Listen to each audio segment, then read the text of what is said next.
Eh syempre, unang-una, mahirap manligaw, no?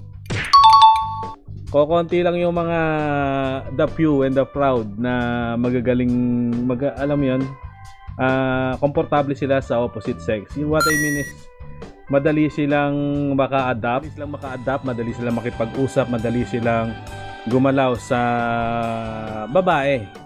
Madali silang may mga talagang taong talented sa ganyan.